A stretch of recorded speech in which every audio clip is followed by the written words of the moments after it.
Welcome to SciSage, where everything is simple. Okay, let's talk about sleep, or, the lack of it. If you've ever found yourself just staring at the ceiling at 2 a.m., practically begging your brain to shut off, then you know exactly how maddening insomnia can be. Now, we're all told to have a good bedtime routine, but what if that whole idea is kind of wrong? It's a bit like waiting until the day you retire to start saving for it. It's just too late. So today, we're going to flip the script and break down 4 daytime routines that can totally rewire your body for amazing sleep. Let's dive in. Ah, yes, the classic go to bed at the same time every night. I mean, you've heard this a million times, right? It's the #1 piece of advice everyone gives out. It sounds so simple, so correct. But here's the thing, for a lot of people who are really struggling with sleep, this advice isn't just unhelpful, it can actually make everything a whole lot worse. So picture this. You force yourself into bed at 10:30 p.m. sharp, but you're not actually sleepy. What happens? Well, you're not setting yourself up for a peaceful night's rest. You're basically preparing for a fight. You just lie there, your mind starts racing about how you need to sleep, how you're not sleeping, and that anxiety, that's the biggest enemy of sleep. You're accidentally teaching your brain that your bed, well, it's a place for stress and worry, not a place for rest. And that right there, that's the core of the bedtime routine myth. See, the goal isn't just to be in bed. The goal is to be sleepy when you get into bed. So let's stop obsessing over bedtime and start looking at what really truly controls our sleep. Okay, first up is something called sleep drive. Think of it like a battery for sleepiness.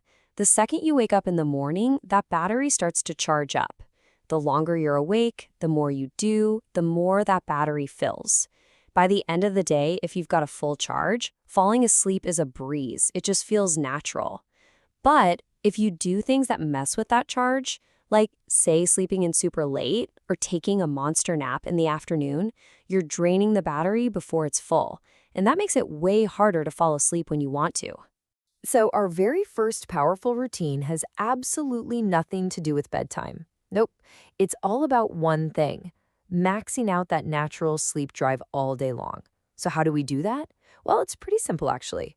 We're going to take that old advice and flip it completely on its head. Look at this. The old rule was all about going to bed at the same time. The new rule, it's about waking up at the same time. And yes, I'm talking about weekends too.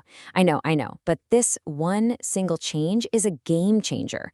It anchors your entire 24-hour cycle. It means you start building that sleep drive from the exact same starting line every single morning, which creates this incredibly powerful and consistent rhythm that makes you feel tired when you're supposed to.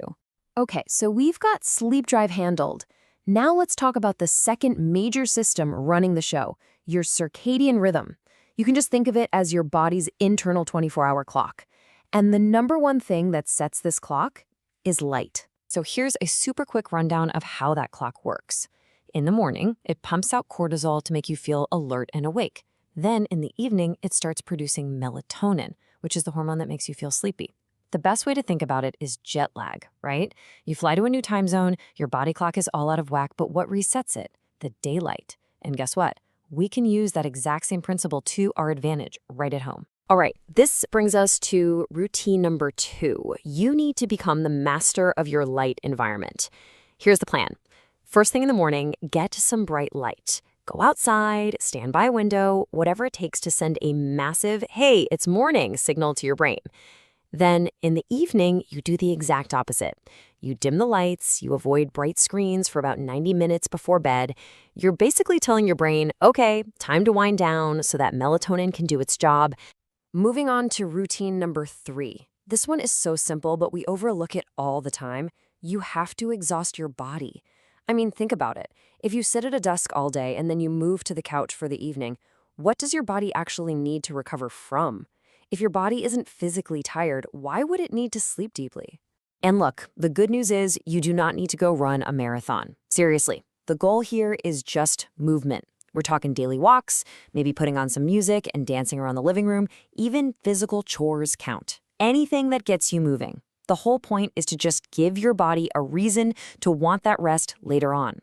Just one little tip, probably best to avoid a super intense workout right before you're trying to sleep.